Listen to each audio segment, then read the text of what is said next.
श्रीमद् भागवतम चौथा कैंटो 30वां अध्याय और 49वां श्लोक। तो हमने सुना था कि इस प्रकार से विवाह हुआ किसका? प्रचेतास का विवाह, प्रचेता। और किससे विवाह हुआ?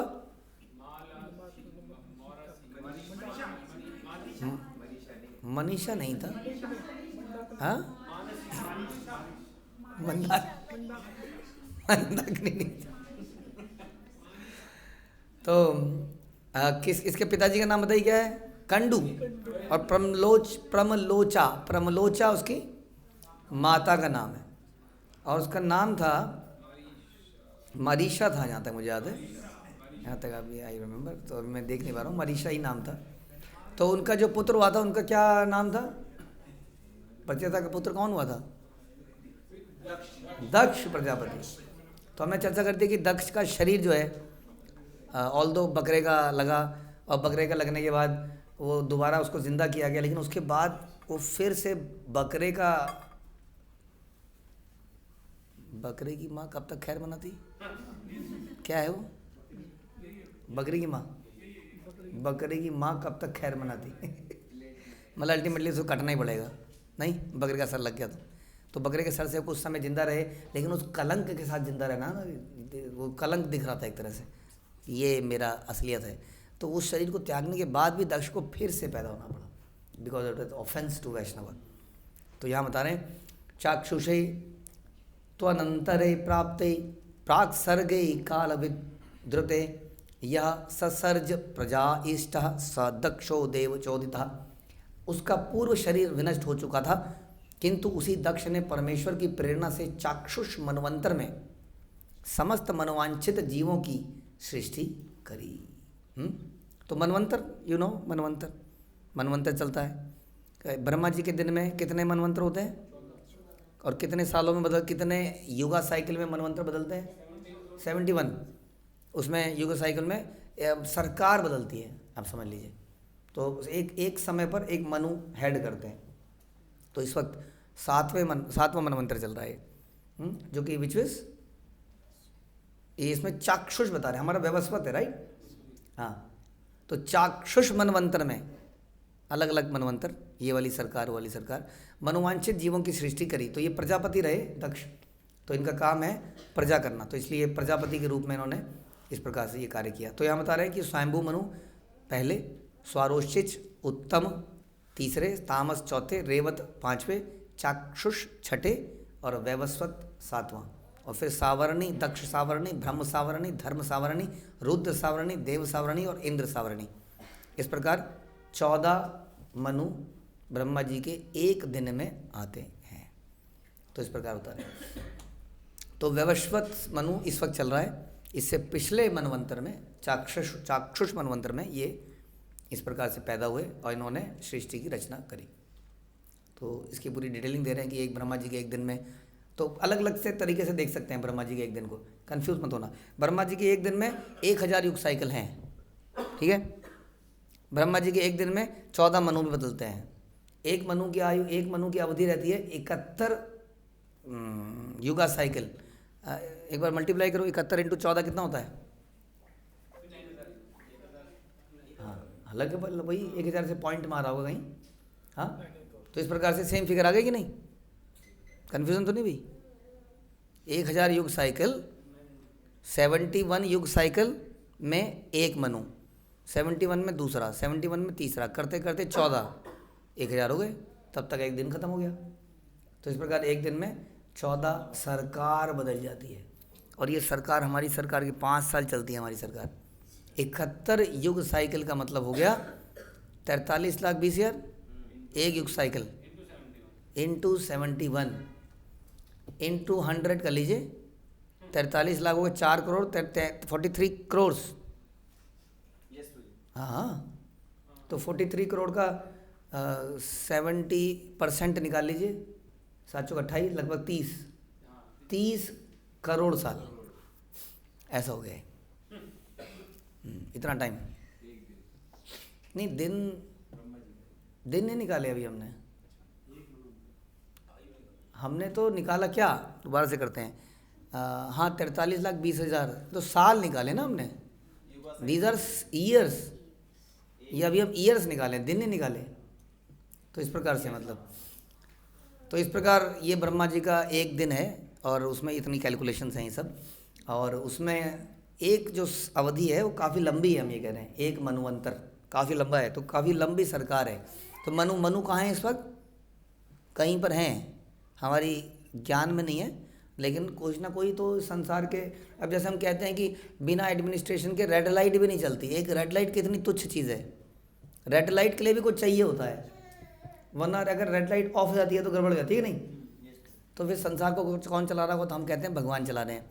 अब भगवान थोड़ी चलाएंगे, सारे काम भगवान थोड़ी करेंगे। तो इसका मतलब इसके पीछे कोई पूरी की पूरी व्यवस्था है, एडमिनिस्ट्रेशन है जो ये चला रहा है, हाँ, जो कि हमारी पहुंच से बाहर है, हम नहीं जानते हैं कि चला रहा है। आपको पता है आज मोदी जी ने कहाँ कहाँ भाषण दिया, कौन कौन से पेपर साइन किए? तो हमको मालूम नहीं है मिस्टर प्राइम मिनिस्टर या प्रेसिडेंट क्या कर रहे हैं। हमें मोटा मोटा जो पब्लिकली अवेलेबल है वही खबर मालूम है। उसी तरह से भगवान क्या क्या कर रहे हैं, जो भागवत कह रही है उतना मालूम है, उसके अलावा मालूम नहीं है। वैसे मनवंतर मनु क्या कर रहे हैं, मनु का तो ज़्यादा जिक्र आता ही नहीं, क्या कर रहे हैं, पूरे दिन करते क्या होंगे, सैलरी मिल रही है उनको, भगवान से करते क्या है पता नहीं, हमारे जीवन में तो कुछ आया नहीं उनका, लेकिन कहीं ना कहीं एडमिनिस्ट्रेशन चल रहा है मन का, वो व्यवस्थित मनु इस वक्त काम कर रहे हैं, हाँ, सरकार चला रहे हैं भगवान के बिहाफ पर। ओके, यो याजमाना सर्वेषां तेजस्ते जसस्विनां रुचा स्वयोपादत्त दाक्ष्याश्च कर्मणां दक्षमब्रुवन् तं प्रजा सर्ग रक्षायां मनादीरभिषिच्य च युयोज युयुजे अन्यांश्च सवै सर्व प्रजापतिं। जन्म लेने के बाद अपनी अद्वितीय शारीरिक कांति के कारण दक्ष ने अन्यों की शारीरिक कांति को दबा दिया फिर से। In the earlier birth Daksha was very handsome, बड़े उसको घमंड था, इसीलिए उन्होंने शिव जी को बोला तुम्हारी बंदर जैसी आंखें हैं, तुम भभूत लगाते हो, तुम नहाते नहीं हो, तुम ये करते हो वो करते हो। तो क्या था उनको, गोरे रंग पर बड़ा गुमान था, हाँ, बड़ा गुमान था उनको। तो कह रहे इस बार भी उनकी जो शारीरिक कांति थी वो दूसरों की कांति को दबा देती थी। चूँकि वह कार्य करने के लिए अत्यंत पटु थे दक्ष, इसलिए उनका नाम दक्ष पड़ा। इसलिए ब्रह्मा ने उन्हें जीवों की उत्पन्न करने के लिए उनसे पालन के कार्य में लगा दिया, समझे। जो शारीरिक रूप से बहुत लंबा चौड़ा हैंडसम हो, क्या करे, अब कुछ नहीं, तो बच्चे पैदा करो। कालचक्र से दक्ष ने अन्य प्रजापतियों को भी उत्पत्ति तथा पालन के कार्य में नियुक्त कर दिया। तो दक्ष ब्रह्मा के ही समान शक्तिशाली बन गए थे, तो इस प्रकार उन्हें ये कार्य दिया गया। दक्ष अत्यंत प्रभावशाली और ऐश्वर्यवान थे वास्तव में। लेकिन वास्तव में सच्चाई तो ये है कि आप लोग देखते होंगे, कई बार हम लोग देखते हैं कि बड़े बड़े दक्ष जो अपने ज़माने में बड़े सुंदर थे, वो एक वीडियो आई थी, एक सुंदर स्त्री या सुंदर पुरुष आफ्टर 50 ईयर्स वो कैसे लगते हैं, देखिए आपने वीडियो। हाँ, आजकल बड़ी अच्छी वीडियोस बन जाती हैं ऐसे एआई से। उस ज़माने की हेमा मालिनी, आज की हेमा मालिनी, उस ज़माने का अमिताभ बच्चन, आज का अमिताभ बच्चन, एकदम चेहरा ऐसे कन्वर्ट होता हुआ, तो एकदम से लगता है कहाँ वो फूला हुआ टमाटर और कहाँ वो पिचका हुआ टमाटर, ऐसा लगता है। तो इस प्रकार से कितना भी कोई व्यक्ति सुंदर हो, कितना भी कोई उसके पास ऐश्वर्य हो, वो ऐश्वर्य धीरे धीरे समाप्त हो जाते हैं और वो कुरूप लगने लगता है, अनअट्रैक्टिव हो जाता है। लेकिन it is not like this with Krishna, who is always beautiful. और हमारे बारे में क्या ख्याल है, हम लोगों का क्या होता है, हम लोग भी उसी प्रकार से इटर्नली ब्यूटीफुल हैं, लेकिन इस शरीर में होने के कारण हमारा शरीर पिचक जाता है सड़े टमाटर की तरह। कौन सी दाल, मसूर की दाल, बासी मसूर की दाल। इस प्रकार से हमारा शरीर का हाल ही हो जाता है। लेकिन हमारी वास्तव में अगर हम ओरिजिनल स्पिरिचुअल रूप में आ जाते हैं तो रूप इटर्नली सुंदर रहता है। उसको फेशियल, उसको शेविंग, क्या कहते हैं, फेस लिफ्टिंग और प्लास्टिक सर्जरी, डाई, वटेवर, इसको करने की आवश्यकता नहीं रहती है। ऐसा है। तो यहाँ पर दक्ष बड़ा ही सुंदर और प्रतिभाशाली, प्रभावशाली। इस संसार के अंदर देखा गया है कि शारीरिक रूप से लोग बहुत गणना करते हैं आपकी। तो ऐसा पता नहीं क्यों माना जाता है तो शादियाँ भी होती हैं तो शरीर को देखा जाता है, जिसका शरीर बहुत सुंदर है इसका मतलब वो आदमी बहुत अच्छा है, ऐसा माना जाता है। नहीं, ऐसा भ्रम मान लिया जाता है। और ये भ्रम टूटा भी है संसार में बहुत लोगों का, फिर भी वो कहते हैं कोई बात नहीं, बट ये भ्रम बेटर है, ये भ्रम अच्छा है, चाहे भ्रम ही क्यों ना हो। नहीं, और इसी कारण से इतना ज्ञान होने के बाद भी आदमी यही देखता है कद काठी क्या है। अब हम बड़े हैरान होते हैं कि एक बहुत बड़े कलाकार, अगेन अमिताभ बच्चन, 6-7 फुट का आदमी, उन्होंने 4 फुट की माता जी से शादी कैसे करी? आई थिंक उनके पिताजी का इन्फ्लुएंस रहा होगा। He was a great poet, what is that, Harivansh Rai. हाँ, तो मैं I don't know what was the reason, but हम सुनते हैं कि is one of the only few marriages जो बॉलीवुड में डिवोर्स नहीं हुआ। हाँ, 4 फुट और 8 फुट, 8 तो नहीं है जो भी है वेरी डिसप्रपोर्शनेट। लेकिन संसार में लोग कोशिश करते हैं कि शारीरिक रूप से ज़्यादा अट्रैक्शन मिल जाए। तो Daksh is one of the example, जो कि शारीरिक रूप से बहुत ही सुंदर थे, उनकी कांति दूसरों को, लेकिन ऐसी कांति से कुछ काम नहीं चलता नहीं है। हाँ, कांति वास्तव में अंदर से निकलती है, वो कांति जो, ये कांति थोड़े दिनों में पिचक जाती है, जैसे मैंने बोला।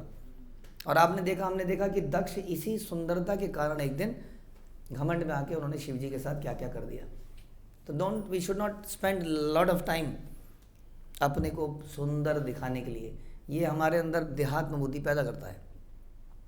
अब कहोगे हम क्या करें यदि हम सुंदर हैं, कई लोग ऐसा भी होता है कई बार, हम क्या करें, हमारी हम कर थोड़ी रहे हैं, हमारी नेचुरल अदाएँ ही ऐसी हैं। हम तो पलटे थे, आपको क्यों लगा कि हमने आपको देखा? ये शेर बन सकता है इसमें। हम तो गालिब केवल पलटे थे, और आपको लगा कि आप पे मरते थे। नहीं, तो थोड़ा पलटने को ध्यान रखो, नहीं तो कोई किसी दिन पलटा देता है। समझिए क्या क्या होता है दुनिया में, बहुत कुछ कांड हो जाते हैं। लोग ईर्ष्या में कुछ नहीं होता तो तेजाब डाल देते हैं। तो these are the things we should always understand कि दिस बॉडी इज इल्यूजन वास्तव में, एंड बीइंग प्राउड कि मेरा ये ऐसा है डज नॉट मैटर वास्तव में। हम पहले भी बता चुके हैं आपको, बीइंग जनरली ऐसा देखा गया, देखिए बुरा मानने की बात नहीं है, मतलब संसार में जिसकी जैसा काम होता है उसका शरीर धीरे धीरे वैसे ही हो जाता है। तो बहुत ज़्यादा अगर आप शरीर को यूज़ करते हैं तो आपकी बॉडी भी अल्टीमेटली अगले जन्मों में इस प्रकार की आपको मिल जाती है, जैसा हमारा काम रहता है। लेकिन अगर हमारा काम ब्राह्मण वाला रहता है तो ब्राह्मण क्या करता रहे पूरे दिन? बैठ के ग्रंथ पढ़ता रहता है, और इसलिए उसका पेट निकल आता बाहर, और वो लटक पाता नहीं, पुशअप मार नहीं पाता, तो लंबा भी नहीं हो पाता। है कि नहीं? हमारे वामन देव को आप जानते ही हैं। तो इस प्रकार तो अब शरीर छोटा मोटा ये है तो हाँ, लेकिन क्या होना चाहिए कि क्या कहते हैं वो, मोल करें तलवार का पड़ी रहने दो म्यान, बड़ी क्या पूरा कैसे हो, ऐसा ही कुछ मुझे याद नहीं आ रहा हूँ।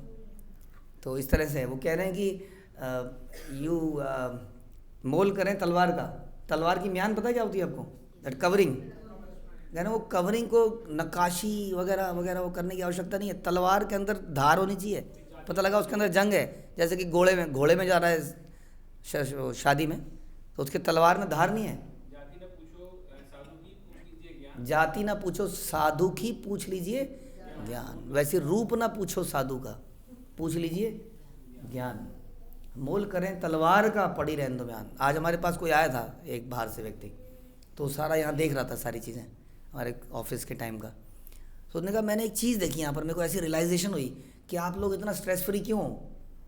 तो उसने कहा मैंने देखा कि आप ना, एक दो जगह वो गया था मेरे साथ गुरुकुल का, आप ज़्यादा कंसर्न नहीं थे कि मैं आया हूँ तो कुछ ऐसा हो जाए, लेकिन मतलब कुछ उसने ऐसी बात बोली कि यहाँ पर दिखावे पे ज़्यादा स्ट्रेस नहीं हो रहा है। कह रहा आपने ना ब्यूटीफिकेशन पे ज़्यादा काम नहीं किया है, बेकरी में क्या नहीं मिल रहा है, लेकिन दुकान उतनी देख के नहीं लग रहा है। हाँ, और जब अंदर घुस रहे हैं तो लग रहा है ओ ये भी अच्छा, ऐसा भी अच्छा, ऐसा भी अच्छा, ऐसा भी है।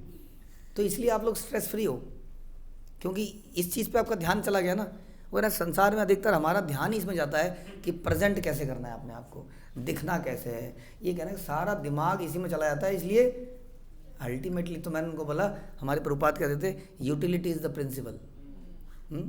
उसका उपयोग ज़रूरी है कि क्या उपयोग कर रहे हो, क्या यूटिलिटी निकल रही है।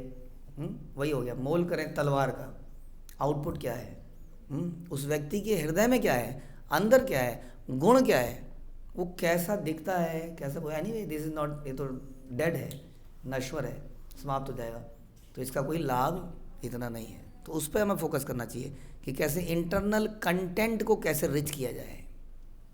कंटेंट शुड बी रिच, हमारा हृदय, हमारा चरित्र रिच होना चाहिए, ना कि इस तरह। तो दक्ष अत्यंत प्रभावशाली थे, ऐश्वर्यवान थे, और अपने काल में फिर इन्होंने मरीचि आदि अन्य प्रजापतियों को भी नियुक्त किया, और इस प्रकार ब्रह्मांड की जनसंख्या बढ़ी। और इस प्रकार श्रीमद् भागवतम के चतुर्थ स्कंद के अंतर्गत प्रचेताओं के कार्यकलाप शीर्षक 30वें अध्याय का भक्ति वेदांत तात्पर्य पूर्ण हुआ।